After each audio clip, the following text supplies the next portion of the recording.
Kicks 105, the country leader. Good morning, Danny Merrell with the Merrell in the Morning Show along with Sean Erickson.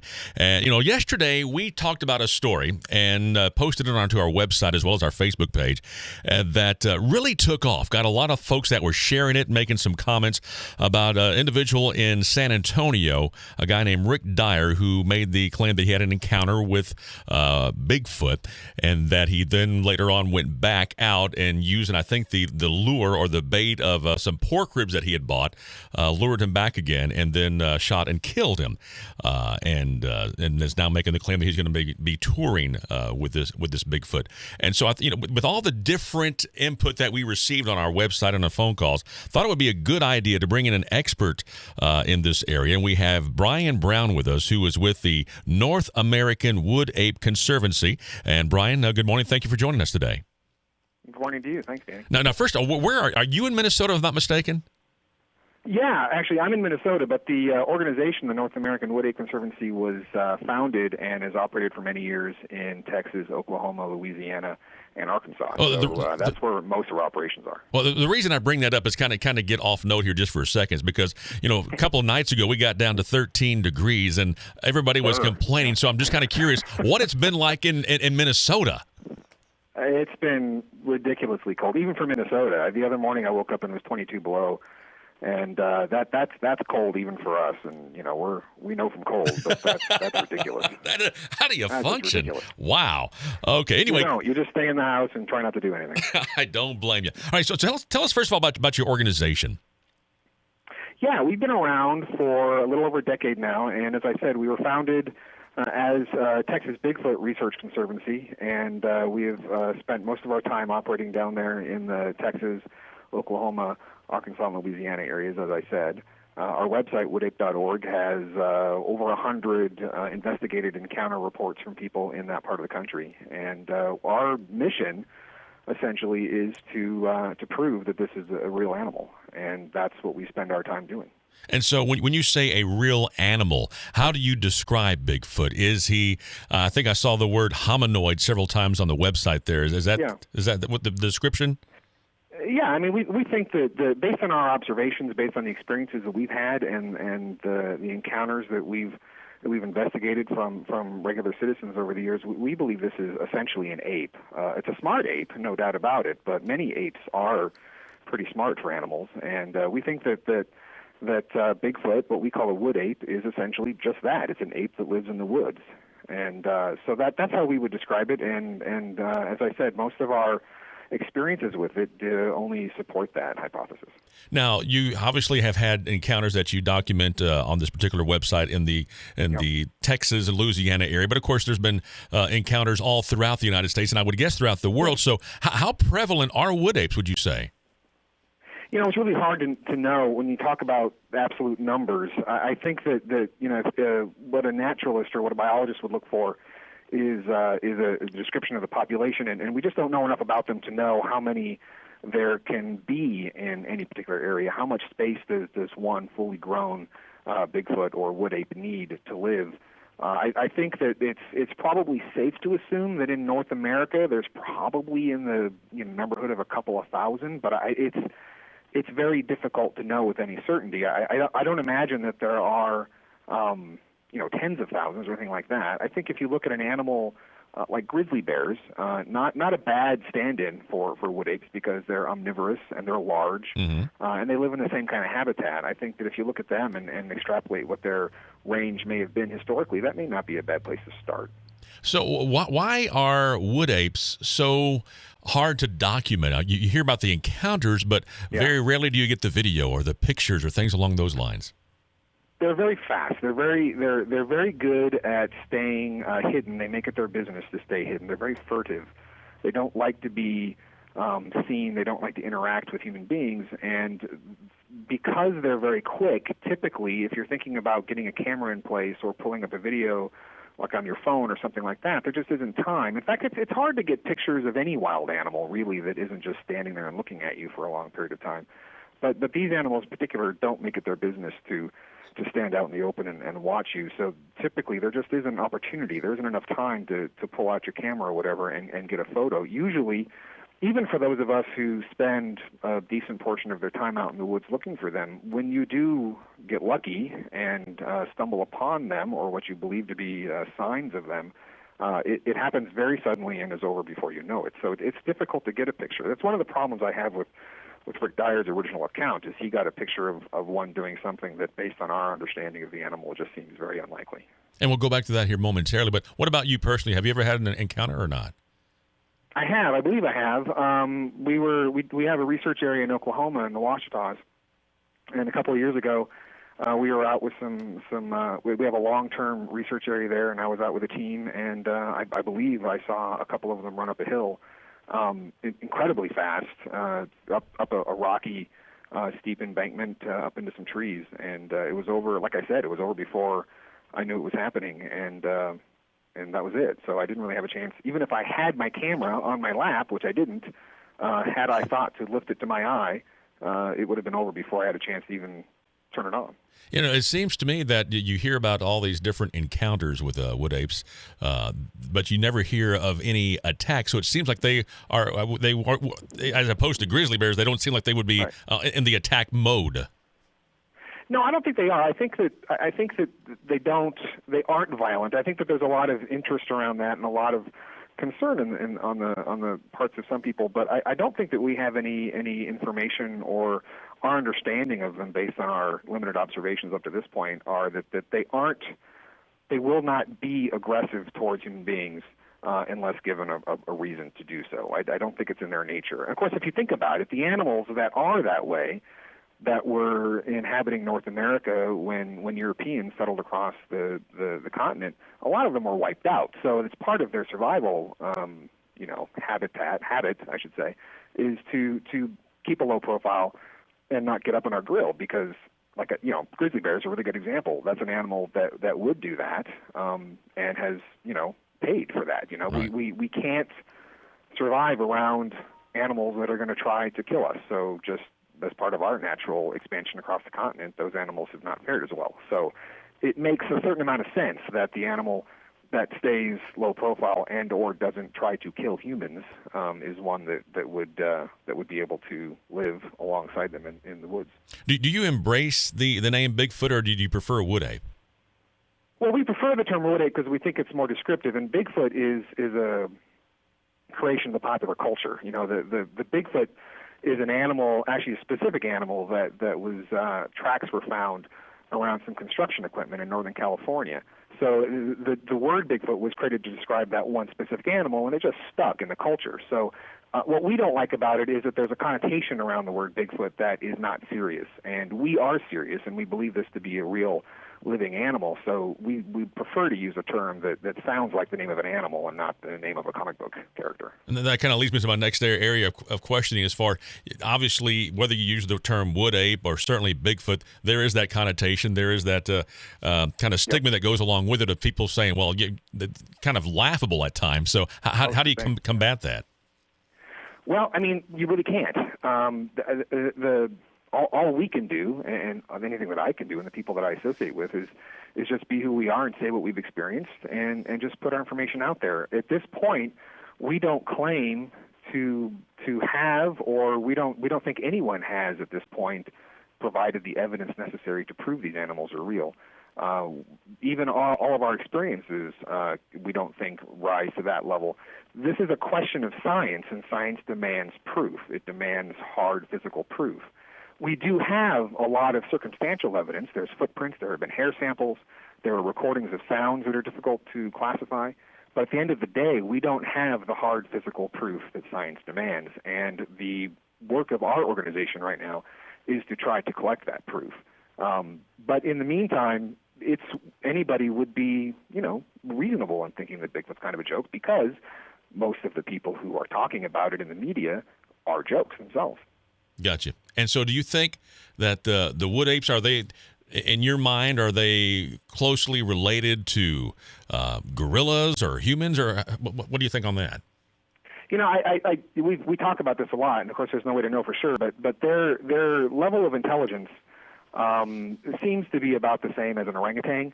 So I think that there's aspects to their behavior that we've observed that we believe to be true that seem sort of chimpish in the way that they behave, but they seem to be as intelligent as orangutans. Orangutans are incredibly smart. Orangutans have been known to steal motorboats. Orangutans have been known to hide little metal objects in their mouth and use them to pick the lock in their zoo enclosures. So orangutans are very smart animals, and from what we can tell, wood apes appear to be in the same sort of level of intelligence. We're talking with Brian Brown. He is with the North American Wood Ape Conservancy. Having the conversation kind of start off because of the information, the story that was out there yesterday that we put on the air about Rick Dyer, who is a hunter in San Antonio, or from the San Antonio area, that has made the claim that he shot and killed Bigfoot. And so, given that story and that background, what do you know about that story, and what can you tell us your take on it is? Well, all I know is I haven't followed it very closely, but I know that he claims that the thing came into his camp, that there was a television crew associated with that. The idea that you would just hang a piece of meat from a tree and then it would walk into your camp seems highly unlikely based on my experiences. The animal, the earlier pictures that came out surrounding his encounter, they match very closely a commercially available Bigfoot costume. So it doesn't seem like the kind of behavior that one would expect from this type of an animal. And just his history. He was part of the infamous 2008 Georgia Bigfoot hoax, where they claimed to have found one in the woods and they stuck it in a freezer and dragged that thing out for weeks, if not months, and eventually got the national media involved. And it turned out to be a very simple and poorly done hoax. It was just a costume in a freezer.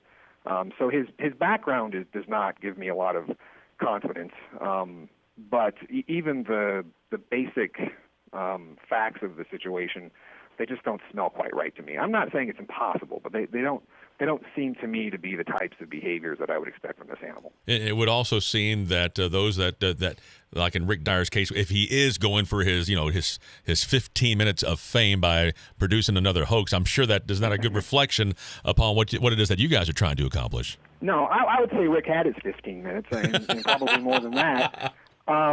He's going to the well again. I mean, the man has said, if you go on the internet and search for this, he said he would hoax again.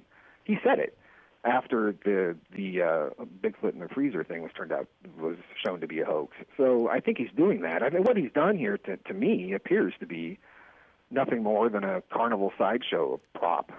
That's what it looks like in the pictures I've seen on the internet. It doesn't look anything like a real animal as far as I can tell. It looks completely fabricated. Right. And that would fit his modus operandi. I think that perhaps what we're seeing here is, part two of what he tried to do in '08, just with a bit more planning. I think what's sad about this is, something you've touched on. First of all, it makes those of us who are trying to be serious and adult in this field sort of guilty by association with people like him, because most people, most regular people who don't live and breathe this stuff aren't going to really spend a lot of time differentiating between Rick Dyer and the North American Wood Ape Conservancy. So that it does reflect poorly on everyone in this field who's trying to be serious. But also, sadly, if you go on Facebook and see the kinds of comments that are being posted, there's a surprising number of people who are putting a lot of faith in this guy, and that's also kind of disappointing, not just in the fact that they're going to be terribly disappointed themselves at some point, but that there are so many people drawn to this subject matter who aren't using their critical facilities very well, if you know what I mean. The website for the North American Wood Ape Conservancy is woodape.org, and I was visiting that earlier, and I was quite amazed at the number of encounters that have taken place in the piney woods of deep East Texas, anywhere from Tyler County to Angelina County to all around the area. Do you think there's quite a population in this area? There appears to be, and what's interesting is if you do a comparison between where the encounters happen and the rainfall map, the average annual rainfall map in Texas, you'll see that the most rainfall is where you find the most encounters, and that's something that you find all across the country. Where there are waterways, where there are large amounts of rain falling, you'll find large amounts of people saying that they've had encounters with things like Bigfoot. Uh-huh. This is not conclusive, but it's very interesting. If Bigfoot was something that people were imagining or just inventing as they went along, you would think that there'd be a more sort of random distribution to the encounter reports, but there isn't a random distribution. One of the things you look for is heavy rainfall and wooded countryside. And when you find those things, you typically also find encounters with wood apes. Now, of course, we have a huge hunting population here, whether it be for deer or for dove or, exactly. So for those that are going out that aren't necessarily going out looking for a wood ape, are there some things that they should maybe be on the lookout for to confirm that they actually had one of these encounters? Well, some things that they may encounter, and of course, if they see something tall and upright and taking steps and walking away from them covered in fur, especially in an area where there's hunters operating, that's a pretty good indication. Probably not a guy in a suit, and not a guy in a suit who wants to get home in one piece. Exactly. If you're a hunter and you see that, you can. That's a pretty good indicator. But of course, there are people out there who are going to try to hoax that, as foolish as that may be.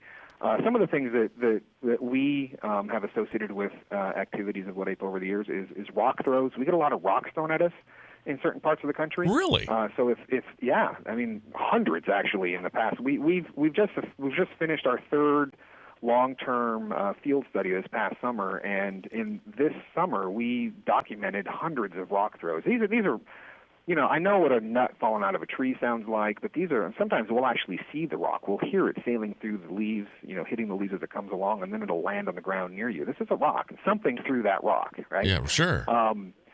So that's an indication that there may be a wood ape near you.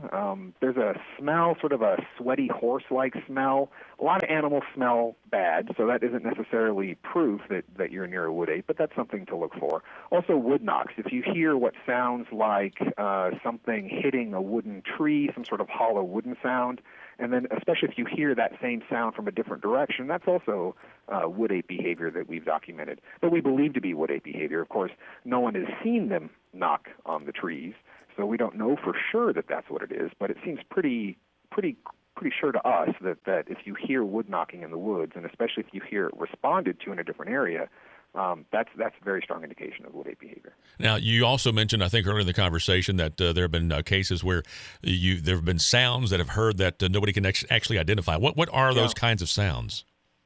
There's a famous one called the Ohio howl. And if you do a Google search for that, I'm sure that's on the internet. I'm sure that's on YouTube. The Ohio howl it's a sound that has not been classified. Sounds are tricky because a lot of animals make a lot of different kinds of sounds. But this one in particular is one that we've heard. I've heard myself. We've called this. We've broadcast this call, and we've heard it responded. The same thing, sometimes just a little bit different. I've heard that both in Oklahoma and in Northern California. There's another one called the Tahoe Scream. Might be a little harder to find on the internet, but that's another one that is just difficult to classify. Nobody can really say for certain what that animal is. And again, we've heard it where we believe there to be wood ape population. So we believe that those two sounds, the Ohio howl and the Tahoe Scream, are probably both Bigfoot sounds. They to us, we think that it's very likely. But those are Bigfoot sounds. Okay, and final word here. Kind of give you the final shot here for those that say whether it's Bigfoot, whether it's wood ape, that's just all a bunch of poppycock. What would you say to them? I would say just wait, because I would withhold judgment. We're working very hard to try to solve this question, and I think that if someone gave the evidence that's out there a fair and unbiased inspection, they would see that there is at least reason for people to be interested in this subject.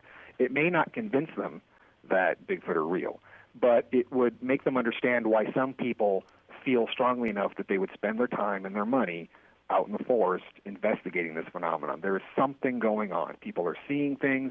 There are footprints being left where there shouldn't be any footprints. Something is happening, and whether or not that is conclusive proof that the animal exists, it's certainly evidence that something is happening that needs to be investigated. And I would also guess that you wouldn't suggest if you see one to shoot on sight, right? That's very tricky because, of course, these are things that walk up on two legs, and so if you see something walking up on two legs, as any hunter will tell you, you need to know what you're shooting at. So I think that ultimately this question will be answered by the collection of a specimen, whether or not you find it dead in the woods, the way Rick Dyer said he did in 2008, or if it's shot by someone, the way Rick Dyer said he just did. I think that that's how it's going to be resolved one way or the other. Either someone is going to bring in a dead one that they either make dead themselves or find already dead, or they're going to bring in a piece of a one, because that's where the actual proof exists. The DNA, if you can get a DNA sample that is big enough that it can be sampled more than once, that's conclusive. Done deal. Case solved. That's what we need. Hopefully, that will be a type specimen, and hopefully that's not going to be tried. Hopefully, someone will not try to collect that who doesn't know what they're doing, because, as I said, it's an upright figure. Walk through the woods. People do that too. So I would be very careful if I was someone out in the woods looking to shoot a Bigfoot. Certainly so. Once again, the website is woodape.org, North American Wood Ape Conservancy. We've been talking with Brian Brown, and Matt, thank you